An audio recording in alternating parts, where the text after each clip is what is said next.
And that's a very bad thing to use. Yep, that is very bad. The dad jokes that should keep coming. So yeah. Speaking of, welcome to another edition of Bean Streaming, everyone. We are now live. Let me just double check all the ticks are up. Yep. I think we are good. Wait, hold on. I'm trying something new. For those that are joining us, I am turning down my gain a little bit on my microphone because I've been told that I'm, as in real life, too loud. So let us know if you are happy with this audio and this is a little bit better in terms of the balance between myself and Darko, because I know I was peaking a bit last week since I was fiddling with this. But yeah, we need to figure out how to do a proper audio check before we do these things, because I can hear Cobus perfectly fine, and he's not loud for me, but we cannot compare each other, at least not now. We cannot compare each other to see who's louder. So yeah, if people on chat on stream, if you do find us too loud or not too loud, let us know. Or unbalanced. Okay, unbalanced and audio. Let's just be clear here, because I think. Yeah, happy morning, everybody. Happy Monday. I hope you all have a good start to the day, to the week, and all that stuff. And we're gonna spend the next hour and a half kind of trying to help you go through it. So yeah, and this is going to be a bit of a different stream than usual, where we usually would build something and do some, for the past couple of weeks we were focusing around, what is that, Cobus, don't hang yourself. I've got a dead rodent for today. This is how my Monday started. Yeah, in case you were thinking your Monday is bad, my mouse button kind of broke in the middle of a webinar, so lovely. So what do you click with now? I now have got one of my other backup mouse, Mises. This is. Continue. So today we're going to try to do something else. Instead of just going on and building CDK and having people look at our code, we decided, you know what, let's actually just talk some tech today. And that's a lot of mice. We're going to talk tech today, and we're going to look at some technical topics surrounding AWS and the cloud. We're going to just try to discuss it among each other. And everybody on stream as well, feel free to come and ask us questions. We are very much open to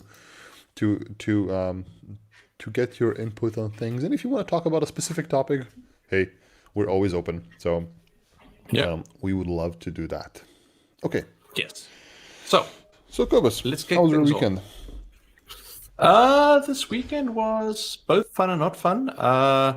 Fun, I mean the usual with kids type fun. That's always, keeping me busy. But I did dig into, because I'm spending at least 2-3 hours every weekend currently cleaning up my little home network at the moment. Actually, let's not call it little. It's not that little. I know. Yeah. Okay. So what I used to run at one point was I had a Meszaros marathon cluster. So I think it was 3 nodes. These little HP mini servers, they're literally about this big. You can pop 4 drives in them, low power, so perfect for running a large container works. So I had 3 of those. And then at one point, just because I'm an addict, I went up to 5. I'm now down to 4 again, because I sold the one off to, or actually didn't even sell it, I gave it to a friend. And so I've got those 4. Of those 4, only one is running, which is my main network storage machine. So that one's now nice up and running. So I spent some time updating that a little bit. And part of that, the one setup is now, it's instead of running this massive clustering software, because I'm now older and much wiser, I've realized that I do not need an orchestrator or scheduler for the 4 or 5 containers that I run. Yes, that's how the only ones. Yeah. It's pretty much, I've got a Jenkins container that I play around with just every now and again. I've got a Pi-hole now set up. And what else do I actually have running? I'm trying to think now. It's actually really like containers I play with. There's nothing serious even, so it's not even that. I love the fact that you have a cluster for your 3 containers running. Dude, I was serious. Remember, this would be a cluster that was set up on the server using Chef. So I didn't go half-house. Okay, fair point. Well, I have some Docker running on my little Intel NUC sitting in a small rack next to me. And I have also the Pi-hole, and I have a home automation, but I never attempted to do any sort of orchestration or clustering or anything like that, because if Pi-holes goes down, I'll live. No, so I mean, same. My stuff is not that, but in any case, so getting back to what I'm doing. So the rest of my network, just to take a step back. So I've got those 4 devices. I had 4 Pis on the network at one point. I've got 3 IP cameras. I've got access points in the roof. There's now officially a cable here. Don't even ask me. It looks very dodgy since there's a outside floodlight on my ceiling to help with recording light with tinfoil around it, and behind it a network cable is coming down. Yes, this is how ghetto I am here in this, my studio. So my desktop is now. So I did that this weekend. A lot of fun crawling around in the ceiling to try to get the cable, because it comes out in an area that's literally this high at the side of the house like that. So that little corner is where my cables come out. So it's like crawling, grab the cable, pull it, and then brought it across. So that's the admin that I did. Desktop is now finally wired again along with this laptop, so things are slightly better. And then along with that, I upgraded my Ubiquiti software, because the controller is, I don't have a hardware controller like the Cloud Key or something, or one of those Dream Machines, which is literally the Dream Machine I'm eyeing. We can get to that in a second. So I'm running that on a little Raspberry Pi 3. So I just spent the time to actually update that and make sure all the settings are there, make sure all the backups are there, upgrade all the devices. I still have to upgrade my MikroTik firewall, because that's the other side of it. So for context, I've got a 24-port switch, and I think about 16 or 17 of the ports are in use. Wow. I unplugged a couple this weekend, and rewired things. I have a 5-port switch and a router that has 5 ports, and that's basically it. So I've actually bought myself a big old 16-port switch, but I've miscalculated. It cannot fit into my rack. So it's basically sitting on the desk and besides me doing nothing. It's a monitor right now. You've got a cute little rack. It's not a full width rack. It's a cute, right? And here's the thing: the rack is a 10-inch rack, right? So it's a small 10-inch rack. But I thought the thing could fit, but I forgot that the rack is not. You don't fit things on the outside of the rack. There's inside rails, and this doesn't fit. So, but it's okay. So I have a little shelf with a small 5-port. Basically, I have it. It's this kind of a switch, right? It's a 5-port. Okay. Yeah, this is Netgear, but I have a D-Link in the thing. So it does the job. It's full now, but I do want to see if I can get a small rack mountable thing there as well. So we'll see. There I decided to go all in and actually got myself a fully managed one, also Ubiquiti, and it's the one with power over Ethernet. So I actually power my access point as well as my IP cameras with that. So the idea that I have long term is to do everything with PoE, because I want to get to, because you get these nice little shields for the Raspberry Pis as well. Because currently, once again, like I mentioned, ghetto setup. I've got that file server with the Raspberry Pi for my with my Ubiquiti controller running off a USB cable from the front of the box, which means when that machine reboots, the controller also reboots. Now, luckily, it's not an issue when it's off. It's there to configure the devices and get stats and things. So not mission critical, but I would like it to be not linked. And I think we can also talk about something that our friend Sohan in chat was asking. Hey, Sohan. Sohan is our colleague from Amsterdam. And he mentioned about the Pi-hole setup. Yes. And I can add something to it because I have a Pi-hole running as well. So for those of you who do not know, Pi-hole is... Wait, this is... Okay, it's working now. So Pi-hole is a Raspberry Pi project, but it can run anywhere. I'm running it in a container. So it's basically a DNS add sync hole. So what it does is if you route all of your DNS through it, if you set your DNS server to be your Pi-hole, all ads, all the bad traffic you do not wish will be basically just set to nothing, set to localhost. So the Pi-hole will actually block it. And I have this set up my whole network-wide. When I say network-wide, I mean my desktop and my laptop and on my phone, I think. But as you can see, there were no queries over 24 hours because I disabled it on my phones because I was concerned that this was causing me problems. And that's the actual point of Sohan here. Are we routing all the things for it? And we should. But I sometimes feel I would say unsafe, but I don't trust myself for this to work as good as it should for all of my network traffic. And so as soon as I find a hitch in my network traffic, something is low, it must be my misconfigured Pi-hole, right? So, but it's usually not. For those of you who have not done it, it's a super great tool. Basically, you set this up, and it's a lovely little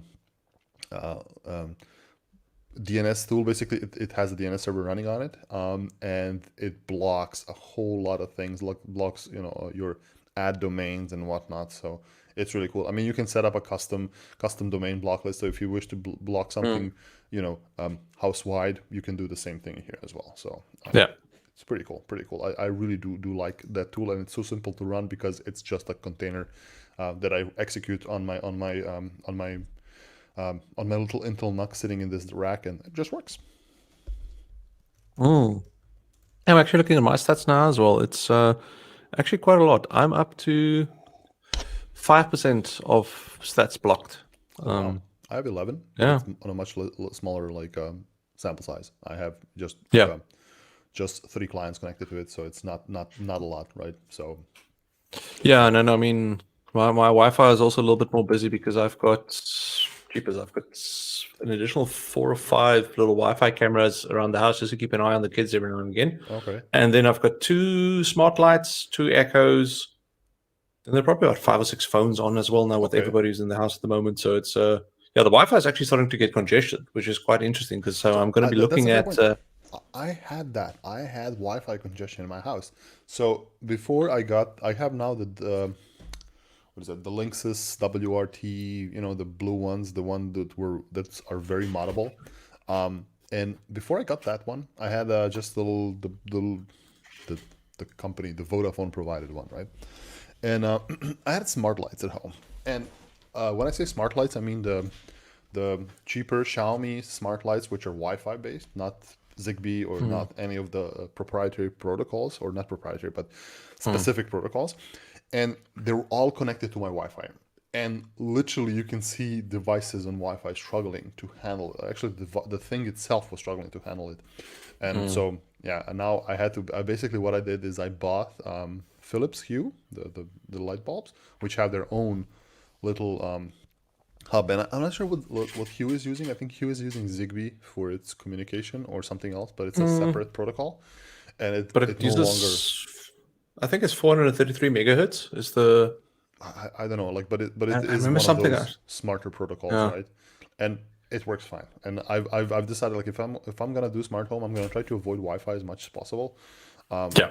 Just because I have a single point of Wi-Fi, and the other protocols just work good. Like Mm, I have thermostats. Like thermostats are this big, like small thermostats which collect the temperature and humidity. Yeah, and I have them across the house, and basically they're working on Zigbee. I have a little Zigbee USB thing in my little Intel NUC, and it picks up those things, like the temperature sensors and all this stuff. So, and again, no Wi-Fi needed. It's low power, just works really good.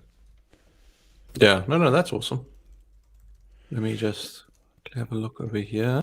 Oh, Cobus, I Let's have a see if I can question bring for up you. my. I have a question for you. Yes, Let's kind of yes. switch topics a bit more on this one. I love discussing home automation and networking, and I've always, like, as a kid or as a younger person, wanted to have a full on network setup at home. But let's talk Windows. We are both, at least I am right now, running Windows for this. The recording, the streaming, the stuff, because it just works much better, at least with the hardware I have, right? So Yeah. I cannot do my camera on Linux because Linux doesn't support this. I cannot. I have issues streaming from Linux and a whole bunch of things. Okay, and one of the Yes. problems I had with Windows, and I'm a long-term Windows user, and I'm a fan of Windows, if you can say. I mean, I'm sure I have a tattoo that says Windows on it, right? So, but I had a problem with Windows that it had let's say a lacking terminal. So it had a very lacking command line utility. It was fine for 1997, Mm-hmm. 1995. That was all good. But with the modern days that everybody likes to run Linux, or anything Unix like underneath, usually I would go to, like, create a Mm. virtual machine and have a small virtual Ubuntu machine running on my Linux, on my Windows thing, where I would run all of my Linux stuff, or attempt to use Linux commands. The Mm. You may say I was a prodigy of some sort, because Windows Ooh. implemented that in the Windows not so long ago, called Windows Subsystem for Linux, right? And I like it. It's not the best thing ever. There are a lot of things that are lacking for it. It's kind of been a slow release of it. So now there's WSL2. I'm not sure if you are using the second version of Windows subsystem for Linux. I mean, compared to not having anything, it's amazing. I mean, it makes Windows an actual good platform Mm. to do all tech on. So Windows was a great platform to do tech on. Don't get me wrong. You can do a lot of Windows specific tech, but doing anything Unix or anything Linux style Linux type was usually reserved to Linux or Mac. And Well, I now, mean, both sides, you tend to use VMs most of the time to test it properly. Like, especially even Docker, you would have an actual VM running Linux to provision your containers with, and that no, also absolutely. always cause some fun. Absolutely. And somebody's in the question says, "Ask, have I ever tried Cygwin?" I've played around with Oh, Cygwin a long yes. time ago, and Oh. Cygwin was like the only way you can run some native Linux Mm, applications on Windows without having to use virtualization, and yeah. that was kind of one of the ways you can do it. When I got into it, when I got into like proper Windows administration and all that, I already had a laptop or I had a workstation that had 4 gigs of RAM, so I can run a VM. Right? It was like I had a dual core thing. I could run a VM, and it was fine. But I couldn't do a lot. So Cygwin was a good thing to kind of step in. But it never provided me the full. What are you bringing out? Um, You said Sigmund and old things, and this morning, because I was scratching for a mouse, I opened up my magic um, chest with all my old okay, hardware, and I found, I love that. It's a Toshiba. It's a Dell. It's a Toshiba. yes, Toshiba, yes. Yes. It is a Toshiba Satellite Pro M70. So if I remember this I correctly, think and I to can put, you open it? Can you open it? Is it safe to open? well, it's obviously not powered on, but yeah, Oh it's, wow. Yeah, Centrino. Oh yeah. my God, that's look So at the this is small Centrino. touchpad. Just to put it in context, it has an original Windows XP license on the back. So that's how old this is. So I'm going to be seeing if this still works. There we go. There we go. 'Cause- Hmm. So But continue. Sigma is a really great way to kind of bridge the gap. So that was really cool. But I did really miss like, oh, I want proper Linux applications. I want to have a full on, Hmm. Linux underneath that I can play with. And WSL came along, so that's good. And also Satya asked, Windows Terminal is pretty cool. Windows Terminal is amazing. Hmm. I mean, Yeah. compared to you having to use the command prompt, there are still some bugs with Windows Terminal which you can fix. I mean, but the Windows Terminal in itself is for me like, hey, this is how you should do a terminal. People from Microsoft, please continue, right? So Windows Terminal in itself is really great. So if you're looking for a terminal per se, like just the terminal emulator, the application, the tool that does this, Windows Terminal is great because you can do a bunch of things. You have support for both PowerShell and command CMD and all the other things available under Windows. But it works really great just for WSL. So currently I'm running WSL 2 and it works fine. There are some problems I have, at least. There's this lovely gentleman called Hayden Barnes, I believe that's his name. He's the developer advocate for WSL in Microsoft or in Canonical. I'm not sure which part of that discussion does he belong to, but he had made a really excellent article how to do a lot of things with WSL. Now, WSL currently supports like X forwarding, X11 forwarding, so you can actually have X11 applications running on Linux. But it also supports like virtualization. Mm. Not for me. So if I do this, if I test if my system is capable of running KVM or running virtual machines, I cannot. I'm not sure why, but when you run with WSL2, Windows hijacks all the virtualization extensions. So even your VirtualBox Um, does not run. I cannot run VirtualBox on this one anymore. So oh wow, this is yeah, no, interesting. no. It just shows that little slow turtle thing. Basically, does uses software virtualization, and that's it. So it's a big problem for Oh me. wow. I cannot run QEMU VMs on, on Yeah. on on this thing as well, and some other tools are kind of broken. Now, Hayden showed in his lovely blog post, which I am gonna share later on. Let me just put a little note here. Uh, he showed this in his blog post that how can you enable nested virtualization so you can enable QEMU, yeah. KVM on this one, but I couldn't. I basically had to recompile the kernel for the WSL Linux. Oh, Yeah, I had to recompile it. I had to add the extensions. I'm running an AMD CPU, so I'm running what do you got? That Pro CPU info. I'm running oh, you've got one with not enough cores, I believe. You're struggling. yeah, well, yeah, 32 threads, right? But it doesn't have SVM, right? I cannot get there's no virtualization enabled, nothing, no flags like that. It is enabled. If I boot into Linux, it works fine, but it not under Windows. Windows kind of hijacks all that, so it doesn't work right. So I think WSL2 has still, it's amazing, but it's not part of Windows, right? It's not fully part of Windows. It's a subsystem. VM. It's a subsystem. It's a VM basically running. And JHC basically says, yeah, it uses Hyper-V. There's no Hyper-V enabled on my machine per se. Like I don't have the Hyper-V management console. I cannot do things in Hyper-V. But WSL does use Hyper-V. Basically, it's a VM running and behind it. Yeah. Exactly. Wow. Exactly. Sorry. Satya. Yeah. The reason why I'm looking down the whole time is I was curious because I remember that when I got this laptop in 2010, because this is the first laptop I bought with my own money. Okay. And at that point, I had just got my first SSD for my desktop at home. And I was curious to see if I had one in here or not. And I just unscrewed it to check, and unfortunately not. So this one still has an old spinning Rust hard drive. And now I'm just struggling to get the screws back in because it's got a fun thing where this backplate that I just took off, it's got two screws at the top that screw through the hard drive cage. Wow. Yeah, which is because I couldn't. It looked like there were screws missing when I opened it up now. And yes, sorry, this is how excited I do get when I find some interesting toys. Old tech is cool. I'm not sure about everybody else on chat, but I am a fan of old technology and I have a collection of old laptops back home in Serbia, which I have trouble moving to Germany. But I have. Why? Because it's heavy.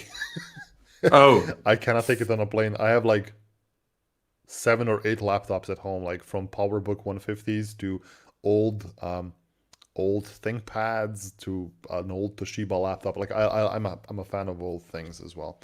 That's like we should organize a trip. I'll come help you carry. We take a train ride and we record while we train ride. There's no train in Serbia. We are a bad country. So at least sounds like Africa. Yeah. Joking. We have got trains here. Balu Tugani, and good look. Any good link to set up Pi-hole with instructions? I'm not sure. I've done one with Docker. The biggest tip there from my side is that use the Docker version. Yes. Well, Docker version if you can, or if you've got a Raspberry Pi, there's actually a distribution of Raspbian with Pi-hole where you literally image it, flash it, and then just run it. Exactly. So if you have a Raspberry Pi, you can literally take the version of Pi-hole, which is an image based on Raspbian, put it on your memory card or not memory card, SD card, and stick it into your Raspberry Pi, and it will just boot to it. So that's it. And what's great about Pi-hole is like it's low touch. You don't have to do anything. It just works. You just point your things to it, and it just works. Really and there's also there are a lot of extra lists available that you could find. It's literally like single click, grab the list and do go. Yeah. And so sorry, Cobus, did you play with WSL2? No, I'm literally at the point now where finally, so my setup at home is right in front of me is a 4K screen, which is my primary development screen that I use. Yep. Then I've got one screen over here, which is my secondary 1080p screen for my MacBook, because I've been developing with 2 screens for years, so I'm so used to it.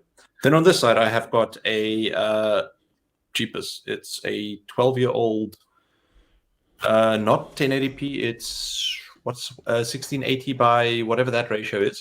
In any case, so a super old screen. Yeah. Yes, 1050. Yeah. So how my setup is that I've got my MacBook with screen 1 and screen 2. Then I've got Windows with screen 1, where all the streaming equipment is and everything's been running.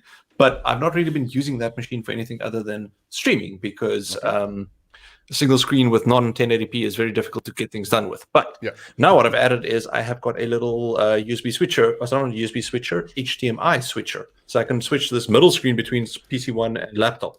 Yeah. So now finally I've got big Windows screen, which means I now need to install this. So I will be installing this after I redo my machine, it's just this is a Windows installation that's been going for about a year or two. It's got a weird bug which I've tracked down to either be it's likely hardware related, where it does that audit login, and then during that time my keyboard and mouse freeze for 5 to 10 seconds.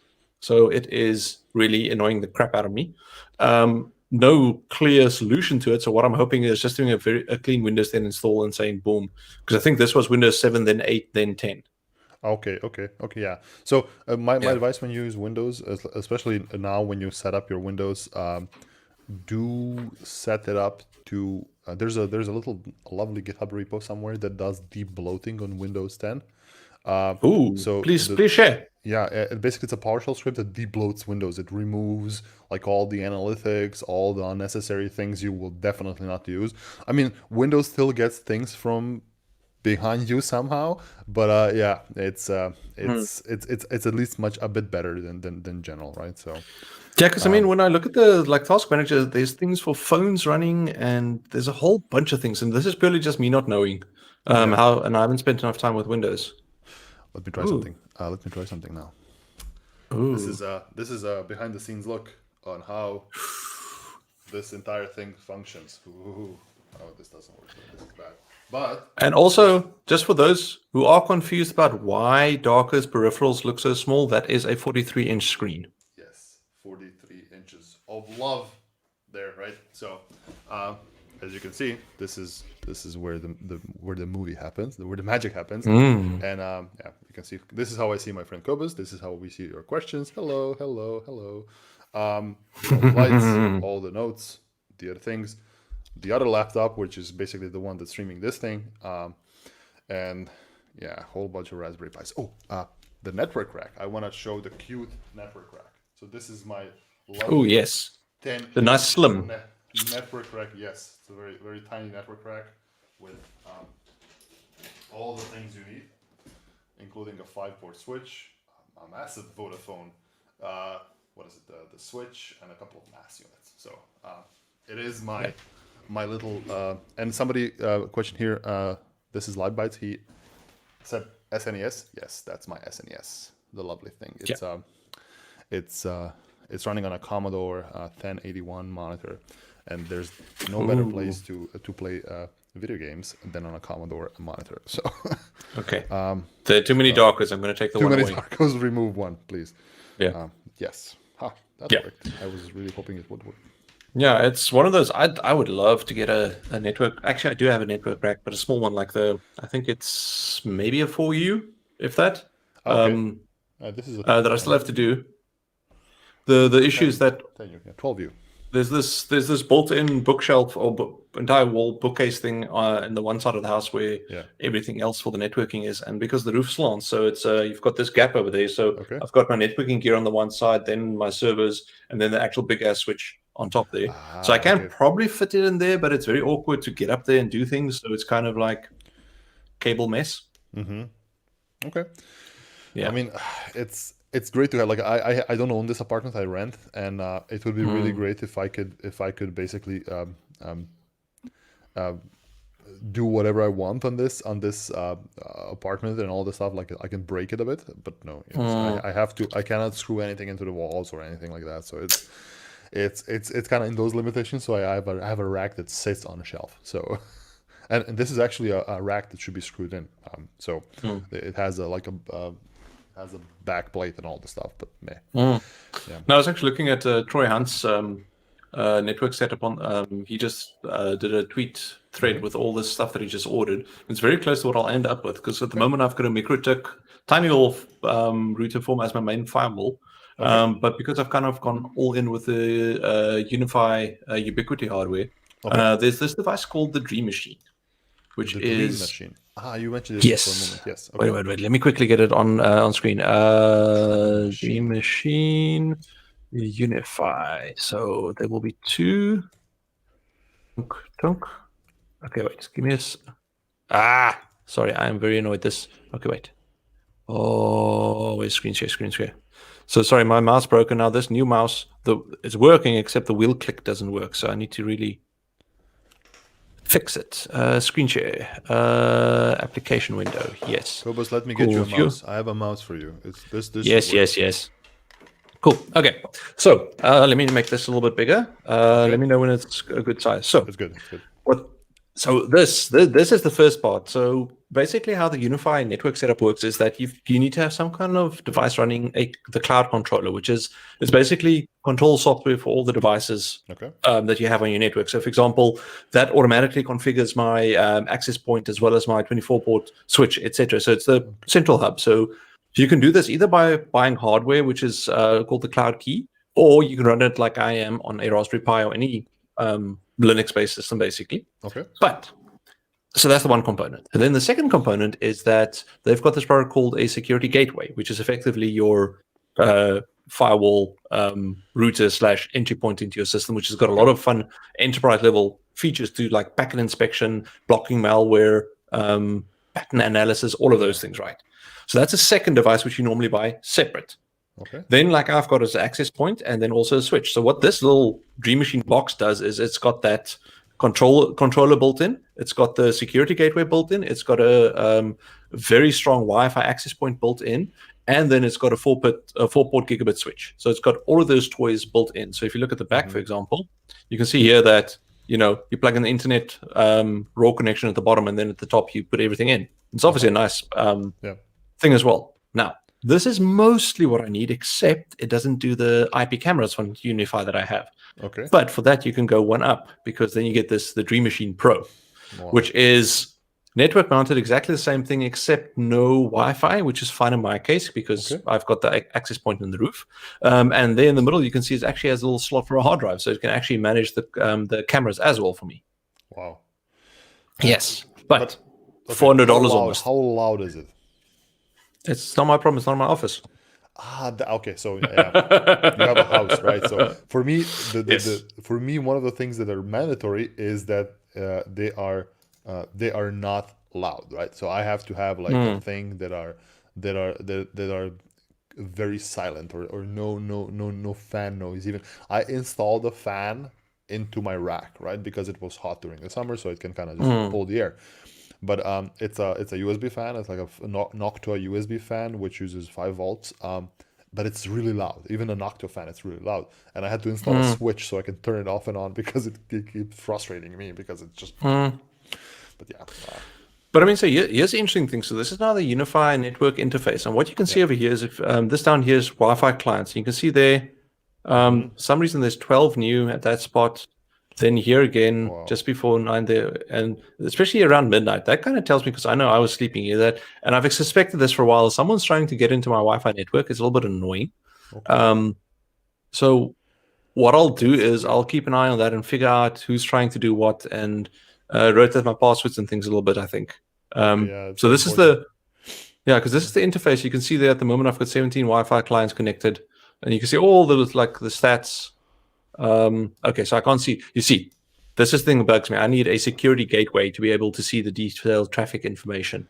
If I look at the dashboard again, they've got some nice devices. So here you can see I've got my port off my switch as well as my thing. And if you click over here, you can see I've only got some of the things plugged in at the moment, but you can see how nice this is with what speed are they running at, is there PoE or not, etc. I remember managing Cisco switches. It was nothing like this.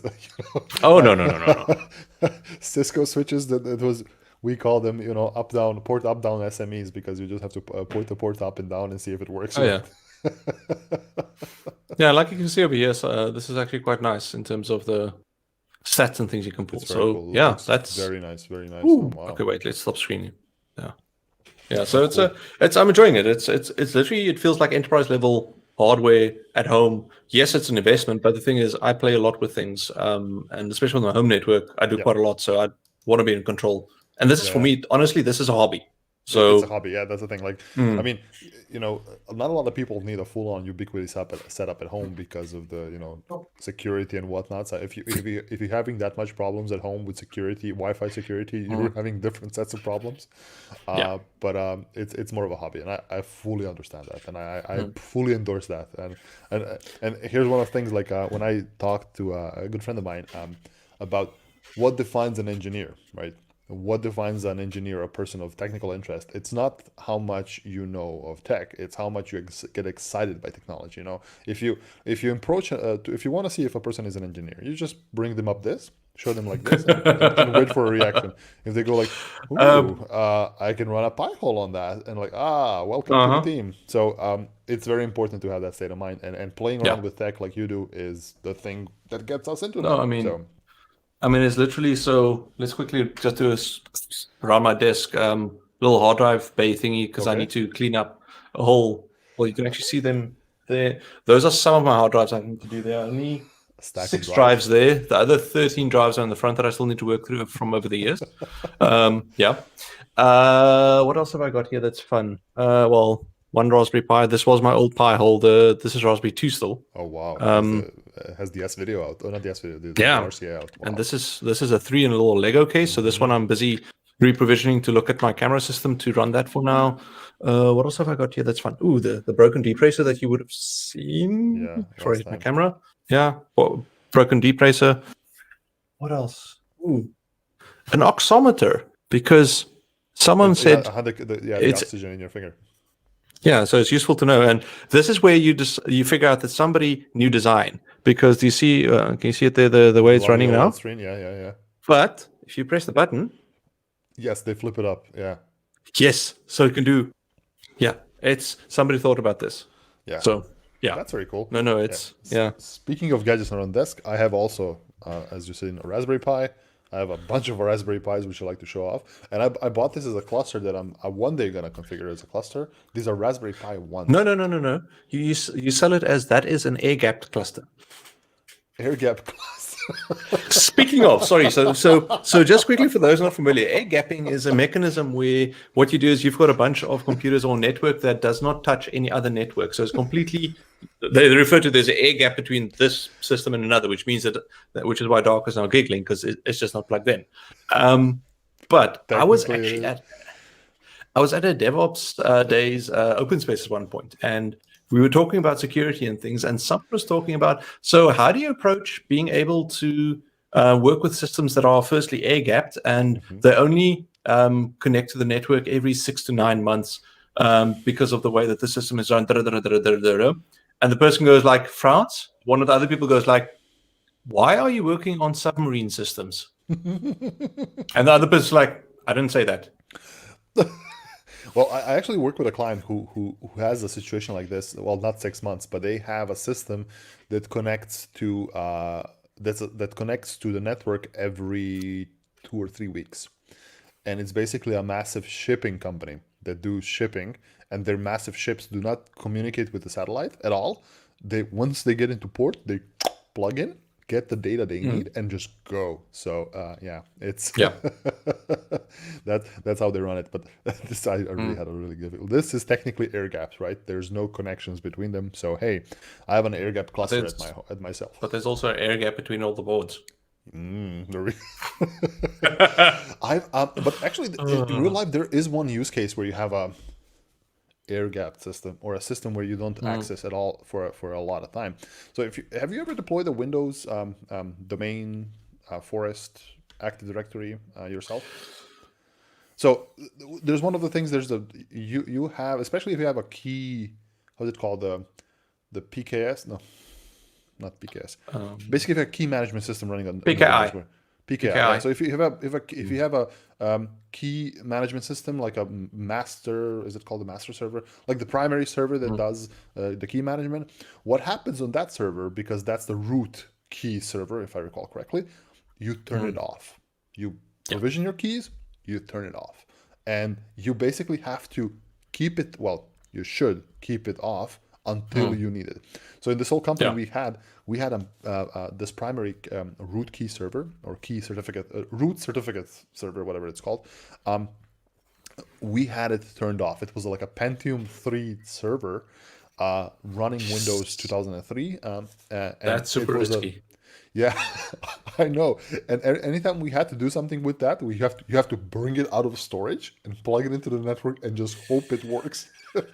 And then later on, I kind of told him, No. "Hey, can we move this to a virtual machine? It's gonna be better." Trust me.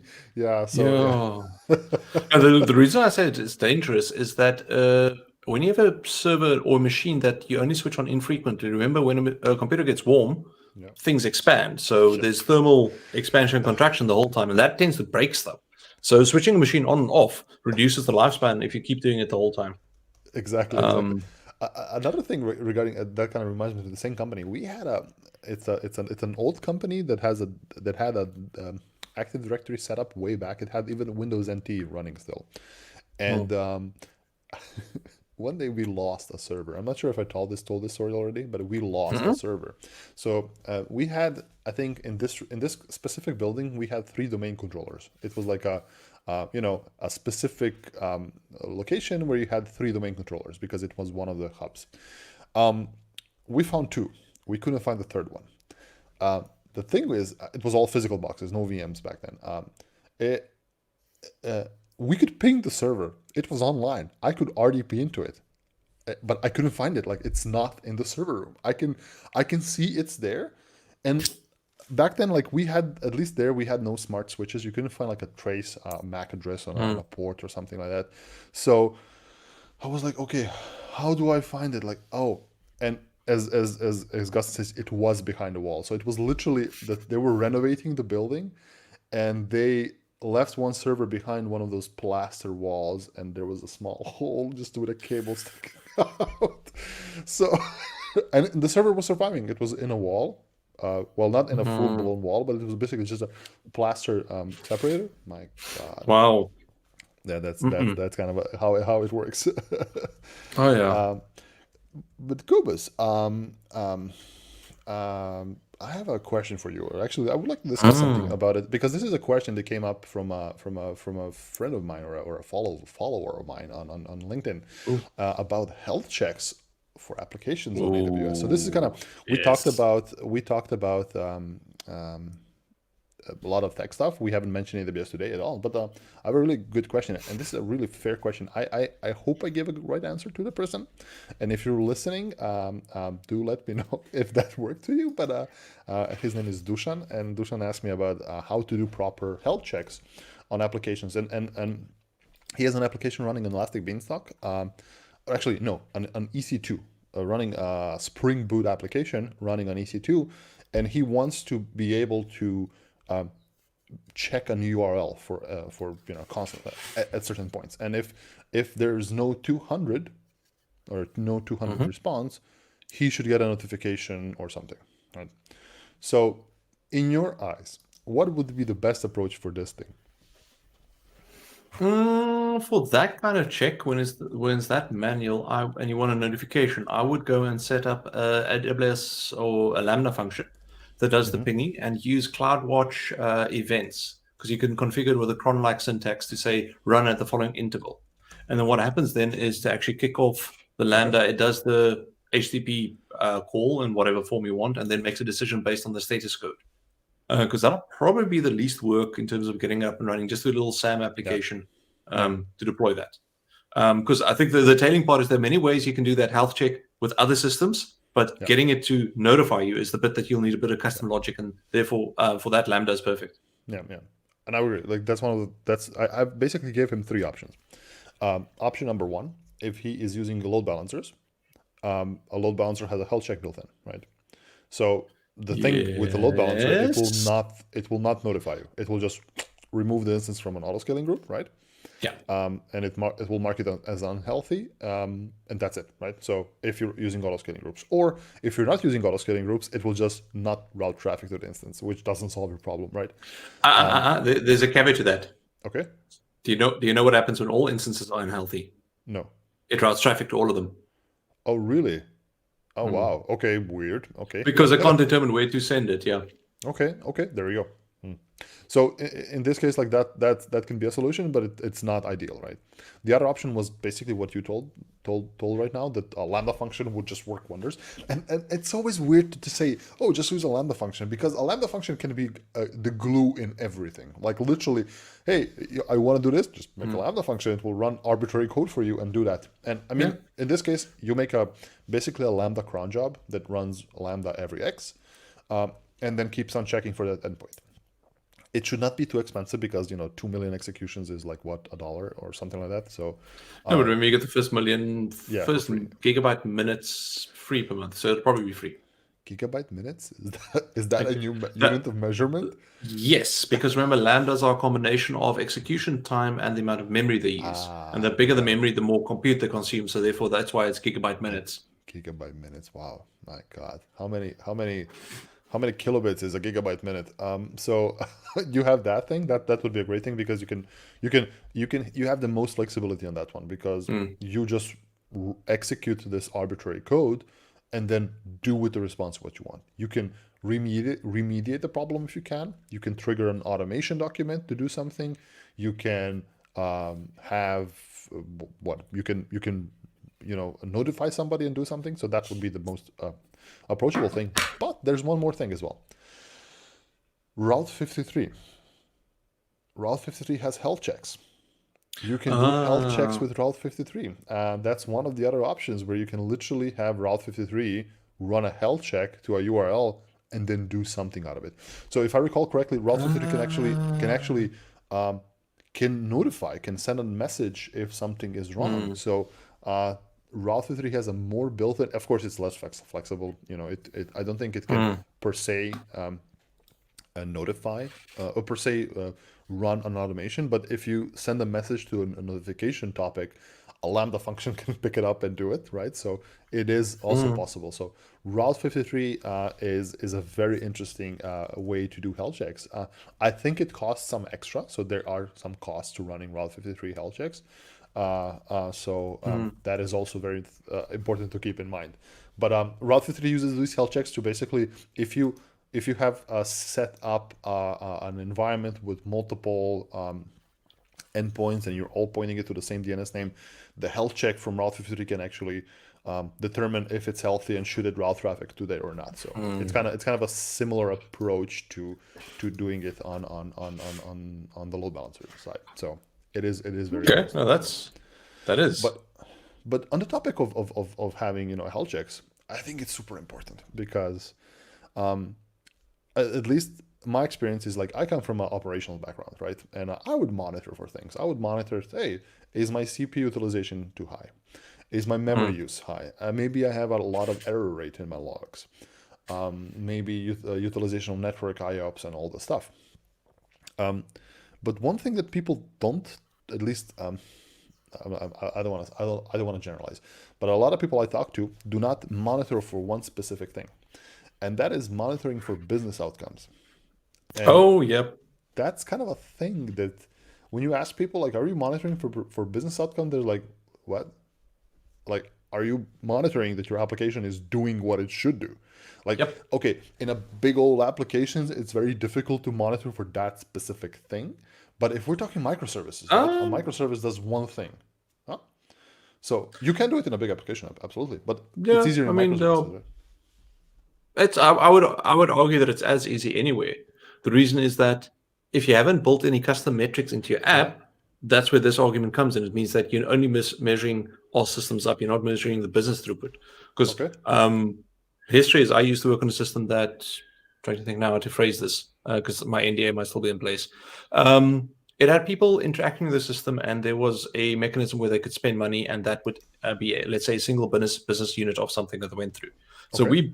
and it's not hard with any of the monitoring and logging systems, is to quickly log that event as a single integer value increase. So Yeah. literally, like for example, someone logging into the system, every time someone logs in, increment by one, log out, decrement, or if a Yeah. session expires, you do that because those are the business things. How many people are currently logged into the system? Because Fair the point. whole Fair point. dashboard Yeah. can be green, Yeah. but that value is zero. Yeah. Then you know something's broken. Something's wrong. Yeah. And it's That's the literally thing. two, Like, 3 lines code. yeah. It's very important to understand that those kind of things. Like, sometimes all of your vital signs can be green, as Cobus said, but your business is not running. I mean, if your application is, I don't know, provisioning unicorns, if you see a provision unicorn rate of 0 in the last 6 hours,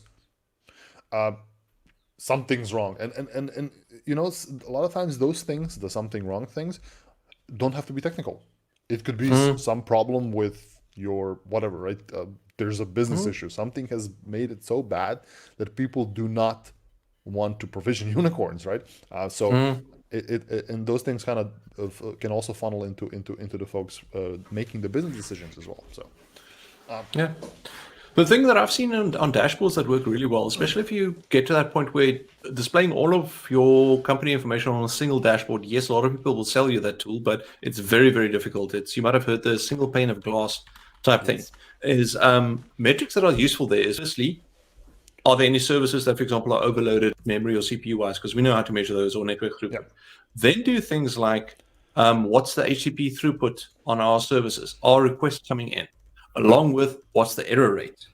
And then a very interesting one is also, if you've got a support ticketing system, the rate of tickets coming in. Because sometimes what you can see is that API rate is the same, error rate is the same, but suddenly there's a spike in support tickets, which means something happened. Because that's how you do the correlation between what's broken.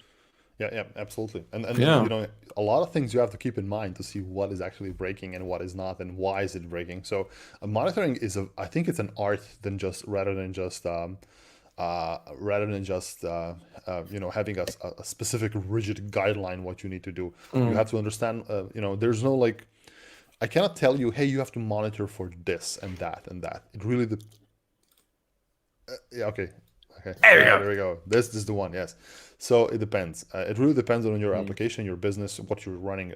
There is no single template you can use for monitoring. Of course, there are some best practices you can follow and all this stuff, but it really does depend on what you do.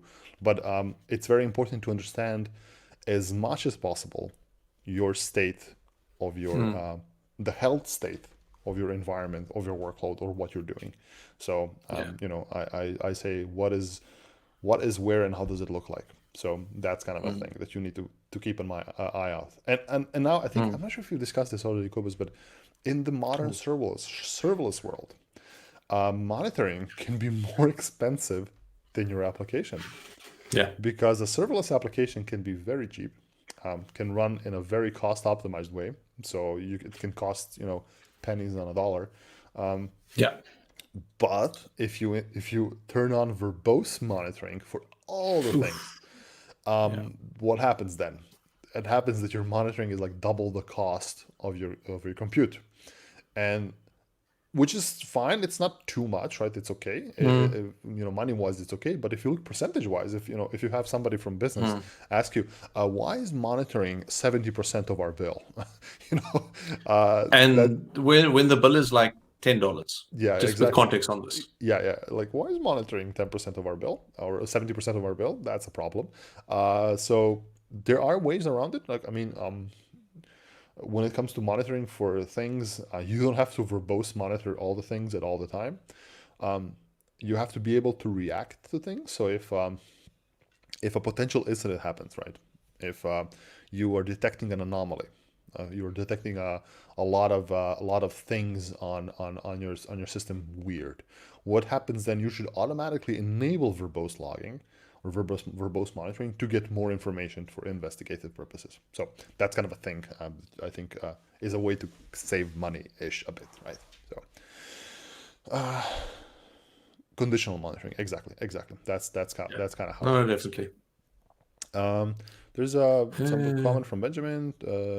Thank you for the great comments. Thank you. Just came across CDK-TF. It seems really interesting and I'm keen to give it a shot. I'm just wanting to hear what you guys think are the biggest advantages it offers of just using vanilla Terraform. Well, this gentleman right here can give his opinion on that. Cool. So basically, if you are interested, we actually did an episode a while back on this. If you haven't seen, you can. I see you're on our YouTube channel, so you can actually just have a look. Let me just pop it on the screen here because we are multi-streaming. Yep. Where'd my mouse go? Sorry, today's not a good day for a mouse. There we go. So we have got the episode on that channel. I don't think I've labeled it correctly yet, so it might be a bit obscure to find, but we will try and fix that. But basically, the biggest advantages is you have got CDK styles. Remember, Terraform uses the HashiCorp configuration language, HCL. So not everybody likes that way and that syntax. It's very like config static JSON generated, where with CDK, you can actually use programming language of a choice. Now, granted, Terraform does have the ability to do for loops and conditional statements, etc., etc. So it has got mechanisms to do coding, but some people just aren't comfortable with that. So for me, it boils down to what do you feel is your specific one that's the most that you associate with the best, or not associate, the that clicks with you, as in it just feels natural to you. Because Yeah. what I always say is go play with CloudFormation, Terraform, CDK, see which ones makes you feel okay, cool, this actually works for me. The second benefit of it, that where it starts coming, is remember that CloudFormation and CDK focus mostly on AWS resources. They both have mechanisms to break out and actually do other infrastructure. That is, however, still new-ish in the sense that there might not be as many publicly available modules for that. I don't know what the current setup is. I do know that they're being built up over time, where Terraform has actually been running for quite a long time. So CDK TF is a good way to, for example, break out and actually provision other infrastructure. For example, at one point in time, I ran a setup where there was a chef server that needed to have SSH keys for users. I had GitHub with the code sitting and the user sitting there, and then AWS in the mix as well. And what would happen is that we had a module for adding users to our system. So what it would do is that the Terraform portion would add them to the relevant GitHub organization, GitHub teams, pull their SSH keys, send that to the chef server, and then also add that to their AWS IAM users. So you can do interesting things like that. And like I said, you can do that with CDK and with CloudFormation nowadays, but you might need to build some of those components by hand if they haven't been built yet. Yeah. So that's normally a good thing in terms of where I play with. Cool. But my question to you, Cobus, is like, I mean, this is kind of maybe self-explanatory, but Terraform supports other platforms rather than AWS, right? It's not exclusively AWS. So No, you can do, so yeah, AWS is one of more than 200 providers. So yeah, that's kind of a thing. You can do a lot more things on Terraform. Well, Terraform supports a lot more additional providers, even from like hardware. Like I think you can do switches, configure switches or something like that. Yeah. I want to say Juniper networks. Yeah. So if you're keen to do those kind of things, if you wanna, if you're not exclusively doing AWS, Terraform is great. My opinion on CDK for Terraform is that it's great. I'm a fan of that. You can use a generic programming language to build anything. So it kind of helps you do Terraform, because if this is the first time you're doing infrastructure as code and you know a programming language, just jump into CDK. Absolutely. And the fact that you can do Terraform as well with it, it removes the barrier that you're like, oh no, I don't want to do CloudFormation. I want to do more of it. Well, there we go. So that's also an option for you as well. Cool. CDKTF, and we had a really long stream, like an hour and a half stream on CDKTF. We were playing around with it, and you can check it out on this channel, Benjamin, on the YouTube channel. Oh, sorry, you are watching from, I believe. Yes, sorry for my light at the top died, so my screen is not very bright over here. And just confirming quickly, yes, we did actually label that episode, so you can actually go find it. Okay. Awesome. Yeah. So let me just quickly get this way. It's right for me. And there's a big, you can see it on the thumbnail as well. So cool.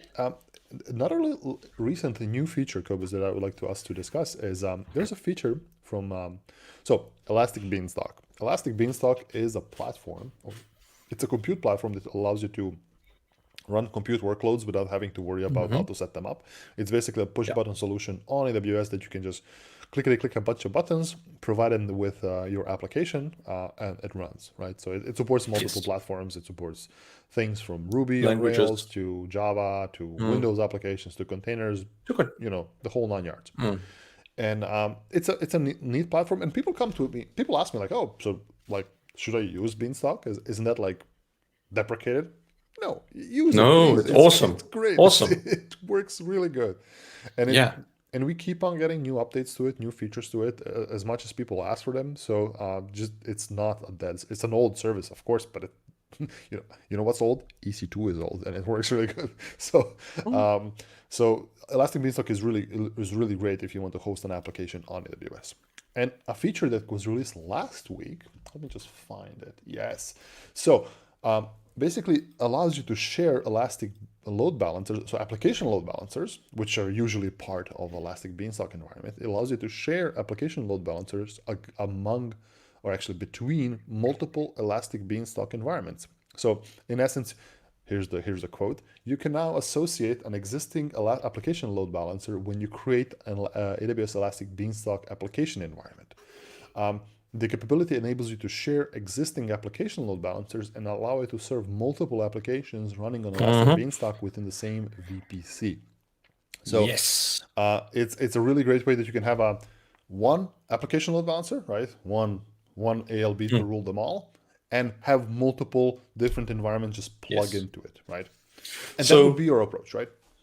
yes. So just quickly step back to explain how Elastic Beanstalk used to work before this setup is that when you specify your application, you also say how many copies do you want of it. So if you say one copy, it deploys directly to an EC. So it uses EC2 in the background to deploy. It'll deploy it just on the EC2 instance and attach an Elastic IP to it. And that's how you would access it. Then, for example, if you want to do HTTPS, you would have to run, let's say, Let's Encrypt or some other mechanism to run the certificate. Obviously, that's not great for people. So, and also, when you want to scale to more than one, something has to, distribute the load between them, which is, guess what? A load balancer. So it would create an application load balancer. It used to do just a normal Elastic load balancer as well. I believe it's just a new one now. Or at least you should be using the new one, regardless of what the setup is. And then what will happen is it sends the traffic to the two. You can use Amazon Certificate Manager, etc. But one Elastic Beanstalk app, one load balancer, all bundled together. Right. 2 apps, 2 load balancers. Got it. Yeah, that's a fair point. And a load balancer, and this is me coming from a very traditional approach where I started with classic load balancers or elastic load balancers when it was just one for one, right? You have one application and it just serves a bunch of EC2 instances. But with the application load balancers, you can just combine like all the things. And I believe you can have multiple, you can have Lambda functions to be part of your targets as well. So you can have an application load balancer that does a lot of things. And the benefit of this is, so firstly, just on the application load balancer side, you can do, so it has the ability to distinguish hosts as well as the path. So on the host side, I can hit, for example, beanstreaming.com or dev.beanstreaming.com or even something completely else.com. And it can, based on that value, decide where to route it.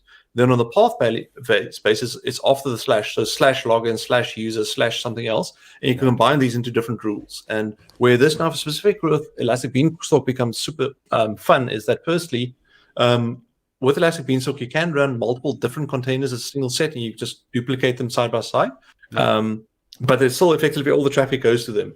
Now, let's say you realize that, hey, we want to expand and build a system and start going to the microservices route. You can spin up a second Elastic Beanstalk application and only route certain traffic there, or extend it with Lambda and send traffic to the Lambda, etc. So that's the nice, the biggest benefit here is now you can start splitting your app when you need to, because one of the big challenges always is that don't start with a super complicated microservices setup, but you want to be able to, change it over time, and doing that used to be a little bit harder.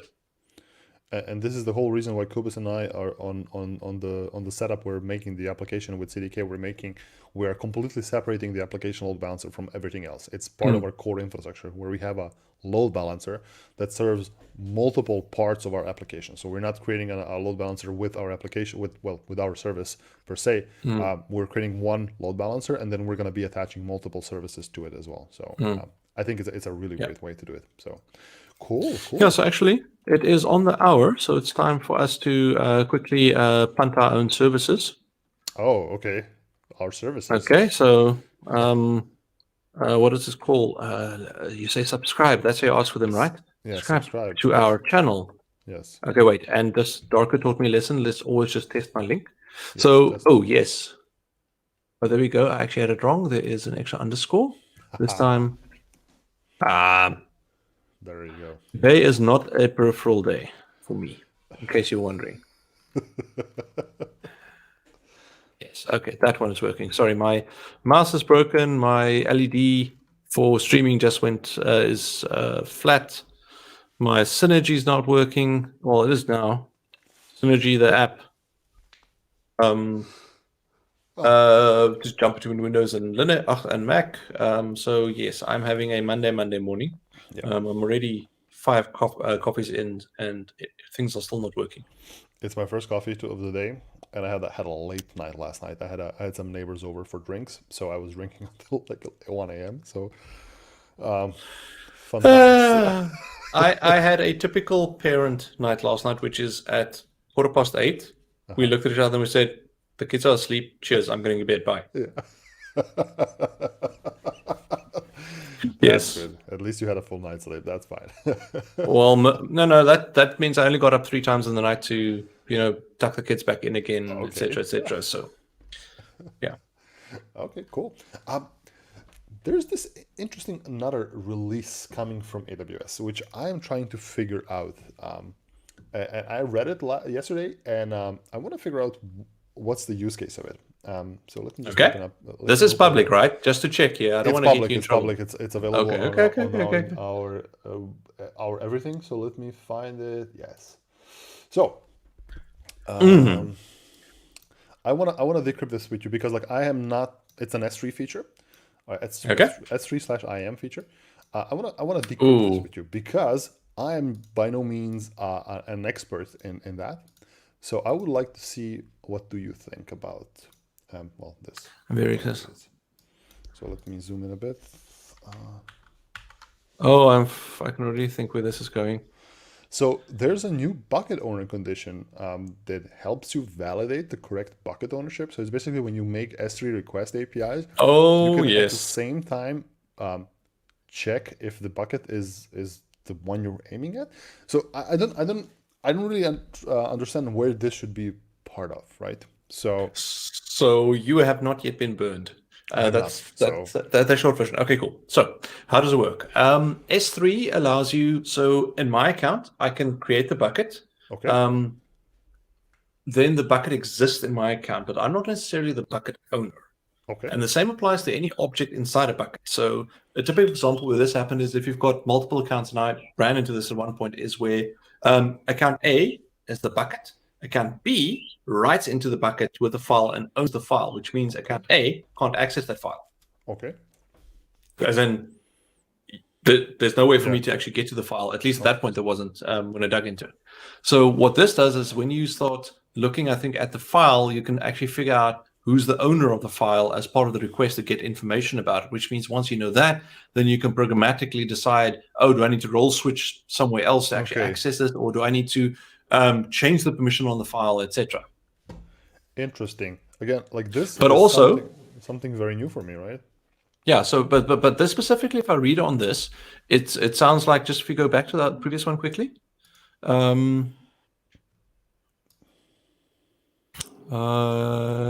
Yes. So also remember, buckets are globally unique in Yeah. terms of the name. So if I've got access to the bucket, it means I can do things to the bucket. For example, add files, delete files, etc. Now, what this specifically does, it sounds like when I make a request to, for example, put a file, delete a file, modify a file, it can check, have you got access, which normally was to other accounts, yes, no. And then in terms of how you set up the policies would be that you, let's say, have access if you did the bucket policy level once. Yeah. This will actually make sure that you can set up a conditional that says only the bucket owner, for example, can delete the bucket or rename the bucket or change ACLs on it, etc. And you have to originate from within the bucket owner account to do that, not another account. So that's Interesting. actually useful.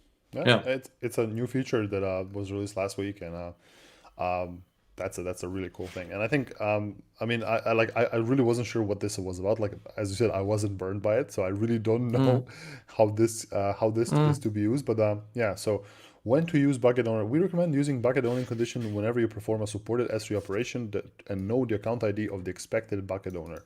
Bucket owner condition is Okay. available for all S3 operations. The most blah. So benefits of this bucket owner, see the following scenario per customer BIA. BIA develops an application that uses Amazon S3. During the development, BIA uses her testing-only AWS account to create a bucket named BIA Data Test and configures her application to make requests to BIA Data Test. BIA deploys her application but forgets to reconfigure the application to use the bucket in the production AWS account. In production, BIA application makes requests to BIA Data Test, which succeed, the result in production data being written to BIA's production account. Okay, so this is kind of like introducing a conditional test just to make sure that when you're writing to a bucket, Yeah. it's from It's the in your right account. Oh, Yes. okay.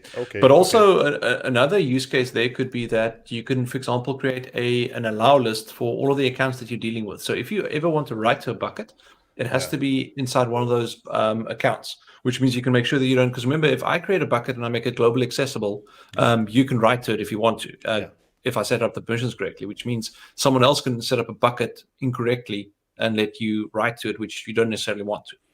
Yeah, fair point. Fair point. No, I mean, Yeah. it's a really nice security measure, and it's also a kind of a validation thing that you can use. So pretty cool, pretty cool, pretty interesting. Awesome.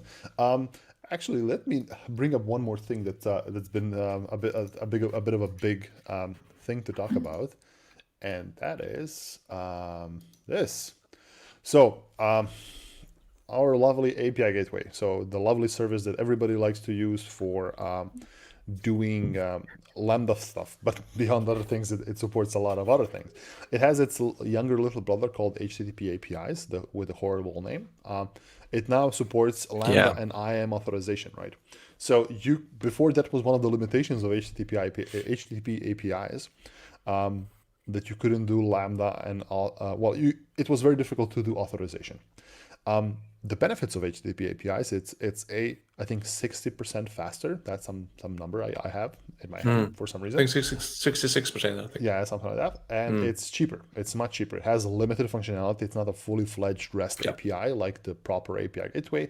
But if you just need an HTTP API, it works wonders. But it's very limited, right? And one of the features that's been added last week is the ability to do Lambda and IAM authorization options. So it gives you basically the ability to use Lambda functions as authorizers, and also you can use IAM roles and policies to authorize your calls to the API gateway. So this was a big thing apparently last week. So Man, I wish I at some point had time to just sit and play with all our new toys.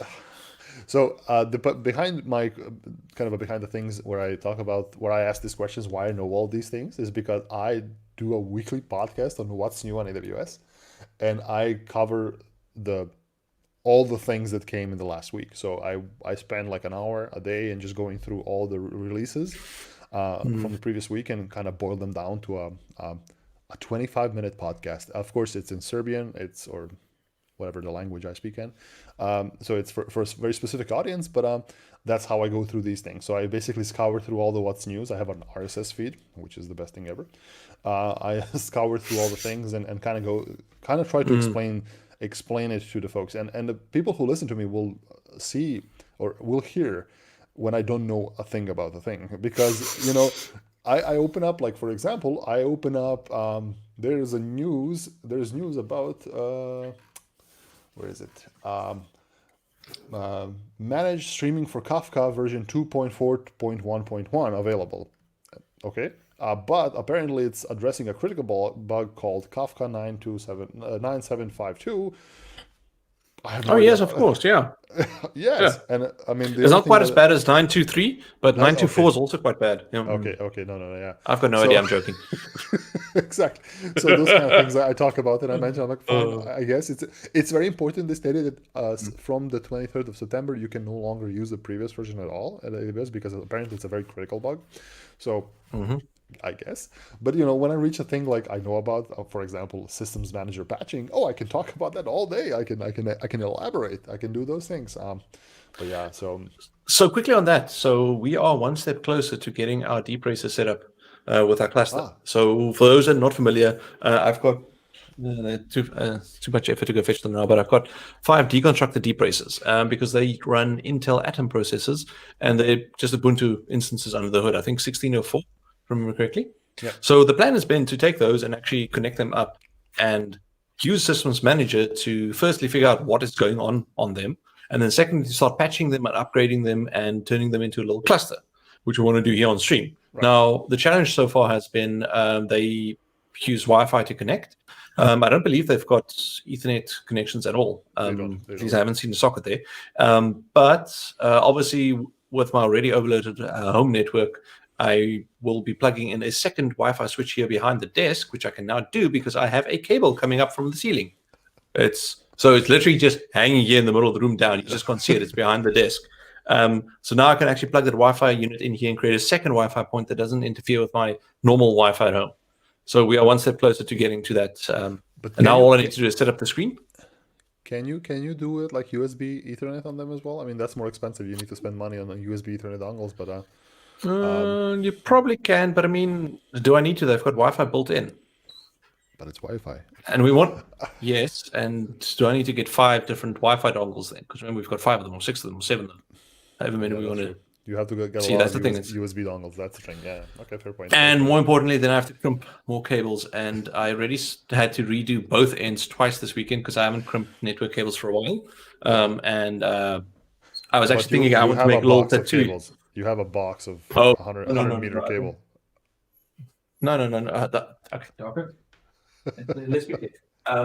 This is like That's a the box remains of of. cables. Yes. Yes, this is back. No, it's also yeah, here we go. Here's the plain cable. So there's still some left. Okay.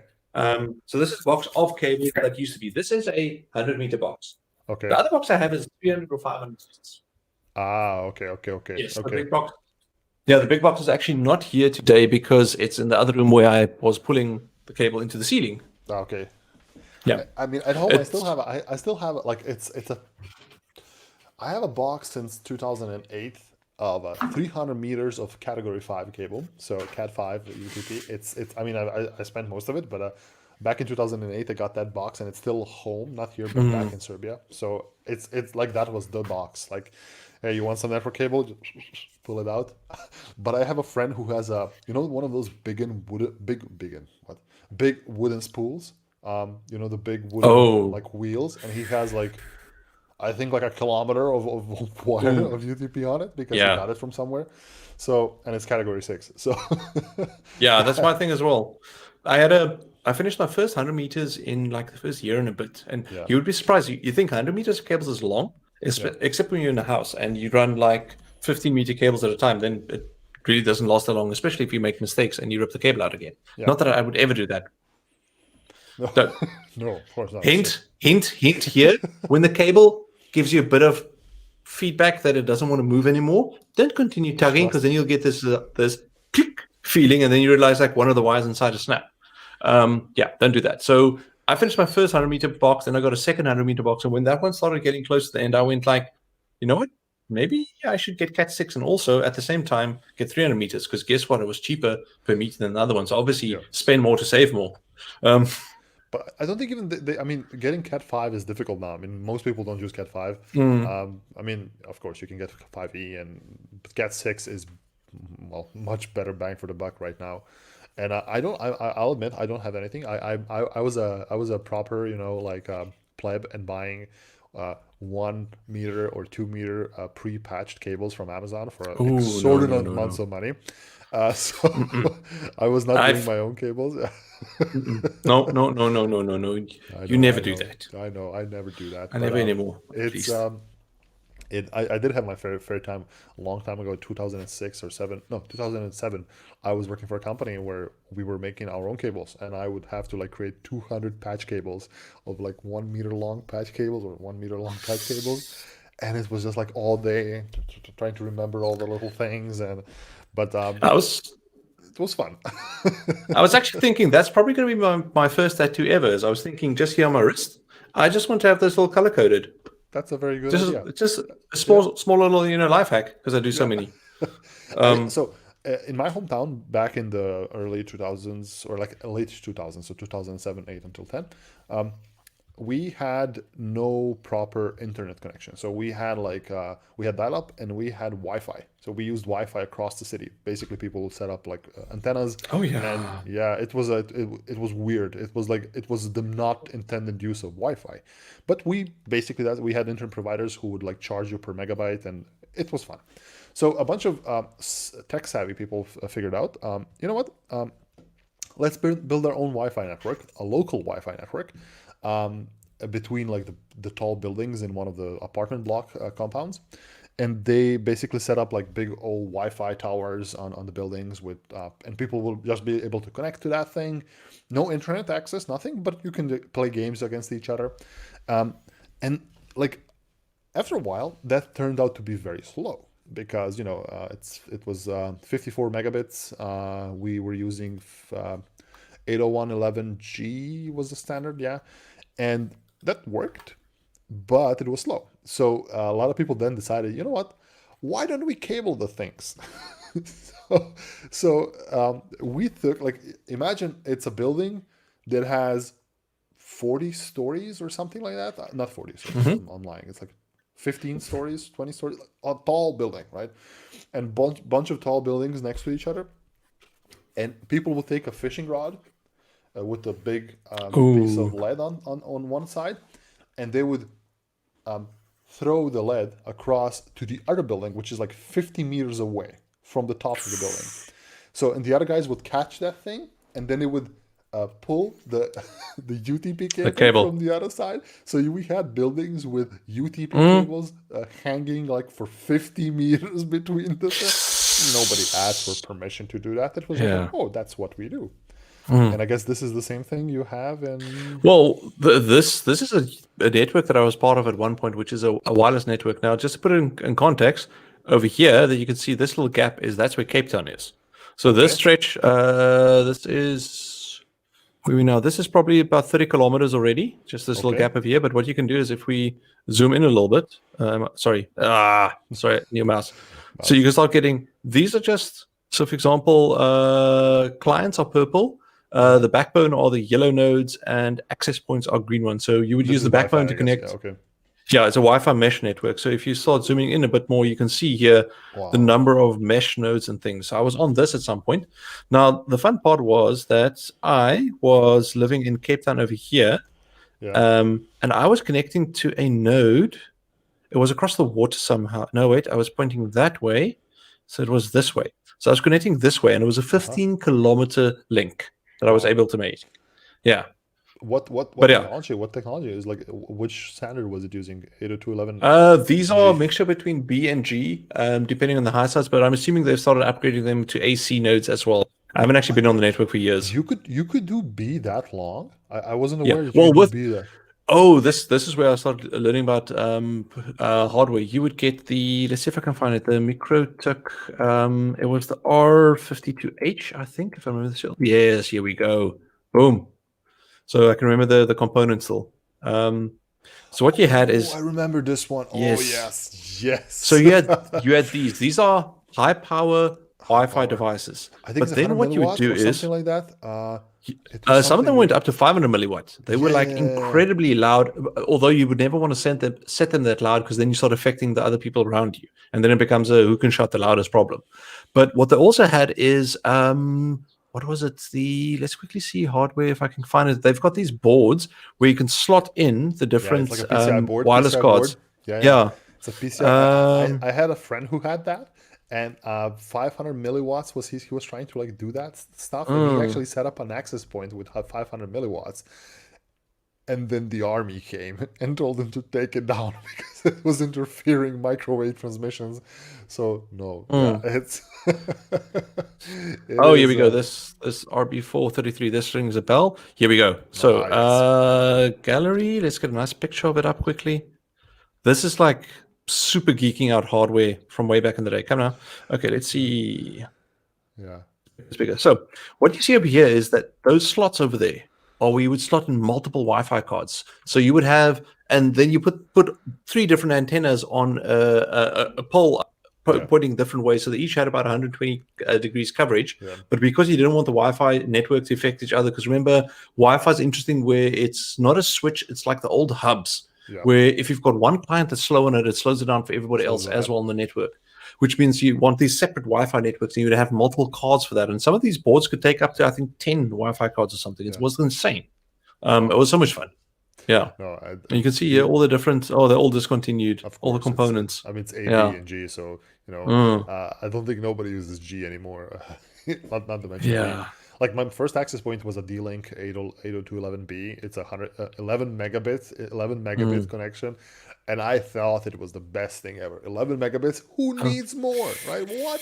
Um, and now I'm complaining that yeah. my router here cannot go up to a gigabit in Wi-Fi. I'm like, oh, come on, why not? Well, that's why I've got the cable up here, is because I do my recording on my Windows machine and then I need to and edit there, and then I need my Mac work machine to be able to upload to various places. So copying 2 gigabyte files on a daily basis is not fun over Wi-Fi. So I know it has cables. But like the latest AC, the Wi-Fi, no, Wi-Fi 6 should not Hmm. decrease speed, but I believe the Wi-Fi 6 should get you better client thing. So my understanding of Wi-Fi 6 is that it actually enables a better management of clients. So it can handle multiple connected clients much better than the current AC standards or AX, AN, whatever is the current standard. I lost it.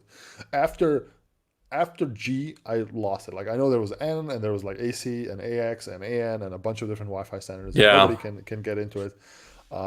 Yeah, but I skipped the A standard. A standard was completely old for me. Like I think A is Yeah, that like was one up of the to. first. No, it's one of the first 5 gigahertz standards. Is it?